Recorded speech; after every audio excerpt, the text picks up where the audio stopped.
ভাতে চাউল দিয়ে চিতই পিঠা। কি অবাক হচ্ছেন? আসসালামু আলাইকুম। ঘরোয়া রাঁধুনি হোম শেফ কিচেনে আপনাদের সবাইকে স্বাগতম। সবাই কেমন আছেন? আশা করি সবাই ভালো আছেন। আলহামদুলিল্লাহ আমিও ভালো আছি।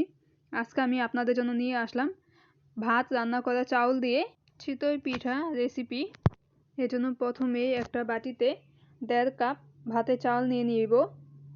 আর ভালো করে এটাকে ধুয়ে 3 থেকে 4 ঘন্টার জন্য রেখে দিতে হবে। 3-4 ঘন্টা পরে দেখতে পাচ্ছেন চাউলটা কতটা ফুলে উঠেছে। এবার চাউলটাকে একটা ব্লেন্ডার মেশিনের মধ্যে নিয়ে নিতে হবে। আর এখানে 1.5 কাপ চাউলের জন্য আমি 1 কাপ পানি ব্যবহার করেছি। এখানে বেশি পানি ব্যবহার করা যাবে না। দেখা যাবে সেই ক্ষেত্রে চাউলের পানির পরিমাণটা বেশি হয়ে যাবে আর চাউলটা ভালোভাবে মিক্স হবে না, দানা দানা থেকে যাবে। তাই এখানে 1.5 কাপ চাউলের জন্য 1 কাপ পানি দিয়ে আগে ভালোভাবে ব্লেন্ড করে নিতে হবে।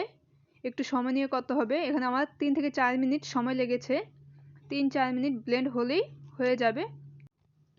এবার এটাকে একটা বাটিতে ঢেলে নিয়ে একটা হ্যান্ড উইস্কের মাধ্যমে নেড়ে চেড়ে নিতে হবে।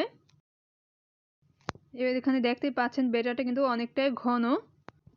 এবার আমি ব্যাটারটার মধ্যে দিয়ে দিব স্বাদ মতো লবণ আর অনেকটা নারিকেল কুড়ানো। নারিকেল কুড়ানোটা দিলে পিঠাটা খেতে খুব ভালো লাগে আর পিঠাটা অনেক সুন্দর ফুলে পিঠার মধ্যে অনেক সুন্দর জালি জালি তৈরি হয়। এরপর এখানে পানি মিশিয়ে নিতে হবে। এখানে আমার আরও 1 কাপ পানি লেগেছে। এখানে পানির পরিমাণটা বেশি কম লাগতে পারে। এখানে আমাদের আর কিছুই লাগবে না, না বেকিং পাউডার, না বেকিং সোডা আর না চাউলের ফাঁকি। এখন আমাদের ব্যাটারটাকে খুব ভালোভাবে মিশিয়ে নিতে হবে। এখানে যতটা ভালোভাবে মিশানো হবে পিঠাটা ততটাই সুন্দর হবে। তো দেখতেই পাচ্ছেন আমার ব্যাটারটা কিন্তু বেশি ঘন হয়নি, আবার বেশি পাতলাও না। ব্যাটারটা তৈরি হয়ে গেলে চুলায় একটি কড়াই বসিয়ে নিতে হবে। এখানে আপনারা চাইলে লোহার কড়াই অথবা মাটির, আপনাদের সুবিধা মতো যে যেমন চান বসিয়ে নেবেন। কড়াইটাকে বসিয়ে চুলার হিটটাকে সম্পূর্ণ হাই করে দিতে হবে। এরপর যখন কড়াইটা গরম হয়ে কড়াই দিয়ে ধোঁয়া বের হবে, ব্যাটারটাকে দিয়ে সাথে সাথে চুলার আঁচটাকে কমিয়ে ঢাকনা দিয়ে ঢেকে দিতে হবে। ঢেকে 30 থেকে 40 সেকেন্ড অপেক্ষা করলে পিঠাটা তৈরি। তো দেখতে পাচ্ছেন আমার প্রথম পিঠাটা কিন্তু খুব সুন্দর হয়েছে। অনেকে বলে যে প্রথম পিঠাটা নাকি ভালো হয় না, ভালোভাবে ফুলে না, কিন্তু দেখতেই পাচ্ছেন পিঠাটা কিন্তু খুব সুন্দরভাবে ফুলে উঠেছে।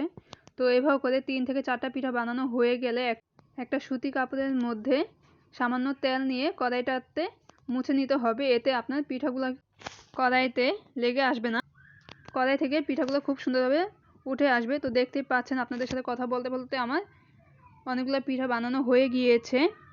তো যারা ভাবছেন যে ভাতে চাউল দিয়ে কি পিঠা কি আসলে হবে কিনা, তারা অবশ্যই বাসায় একবার বানিয়ে দেখবেন। আপনি যদি প্রথম চিতই পিঠা বানান তাও 100% আপনার চিতই পিঠাগুলো সুন্দর হবে। তো এই পিঠাগুলো দিয়ে আমি দুধ চিতই পিঠা বানাবো। আগামীকাল আমি এই রেসিপিটা শেয়ার করব।